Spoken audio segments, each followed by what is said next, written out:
Oxygen from water to humans, as we are not fish. Yes, we are not fish, but I also have to tell you that none of your cells are getting oxygen from air. Just the opposite. All of your cells are getting oxygen from water compartment. In your body, you have your blood, which is really the carrier of oxygen, but your blood is not carrying oxygen directly to the cells, but it only carries oxygen to the interstitial fluid. You have roughly 3 to 4 liters of blood volume. It's a very well-known liquid compartment in your body, but surprisingly, you have a much bigger fluid compartment in your body, which is the interstitial fluid, because it's 16 liters. So you are a big bag of fluid, and the cells are dispersed in very tricky arrangement in this water bag, but you have a huge, huge bag of fluid. Why we don't see this huge amount of fluid?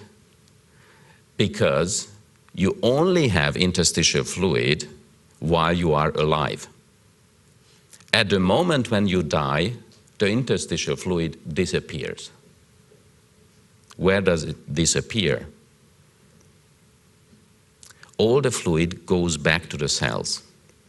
The living cells are pumping out sodium and together with it liquid outside to the surroundings, and that creates this enormous amount of fluid.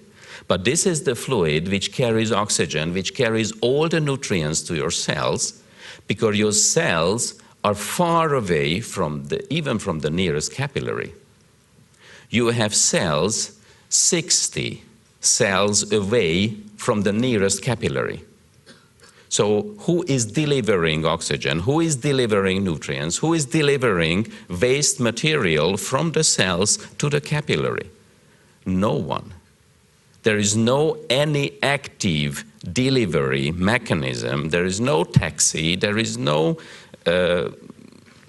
any transport mechanism. It's just simple diffusion. It's just a question of concentration gradient. But as you have higher oxygen concentration here than there, the oxygen will travel through the interstitial fluid and will end up in your cells. And when you produce a lot of waste material here, and the concentration of waste material is higher than here, it will travel the other way around. But all your cells is getting oxygen from fluid. So bringing oxygen in a fluid form to the body is absolute native to your cells. That's the only native language to your cells, to bring oxygen via fluid and not by air. Clear?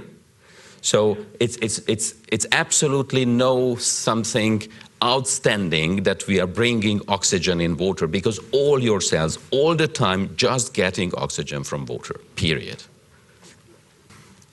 I'm gonna demonstrate to you the long-term effect again with the HyperView camera image, because it's now a wonderful tool and it gives you very quick and very visual and informative readings of what is happening. I told you I'm a gynecologist, and I'm not just helping my patients to get pregnant, but I'm following them through the pregnancy. And many of the pregnancy-related pathologies are hypoxia-related. The most common and the most dangerous one is called preeclampsia, which is a very complex disease of mother and child, but it's also originating from placental hypoxia. So I went to an obstetric ward to the university clinic, and I met one of my patients, 27 weeks of pregnancy, and she is there because of high threat of preterm birth. She's having contractions. And I made a picture with the hyperview camera of the abdominal wall. It's the belly button here. And oxyhemoglobin was 8, deoxy 58, and oxygen saturation 12. Enormously low numbers. It's no wonder that she cannot really keep pregnancy with these numbers, or the baby is gonna be retarded intrauterine, or any major problem will arise. So I gave her 2 big glasses of cocoon water to drink, half a liter. 8 minutes, just 8 minutes later, I made the second picture, and I go back. You just can maybe see the colors. It's getting a little bit lighter now. And the oxyhemoglobin from 8 went to 10, and the oxygen saturation went from 12 to 15 in 8 minutes. But I checked her after another 10 minutes. You see the colors, right? And here the oxyhemoglobin is already 23, and the oxygen saturation is 30. And I checked her another 10 minutes later, and the oxygen saturation is 31. And again, if you compare just the image, because it's color-coded, it's very informative. And provided that it's very, very difficult to make the cocoon water to understand that it should only go to the surface where I'm gonna take the picture and not anywhere else. So we might assume that the same increase of tissue oxygen happened all over the body, including the placenta and including the baby. Right? And it is now 34 minutes after just drinking 1 time cocoon water. You understand? And we know that the effect lasts for about 2 hours.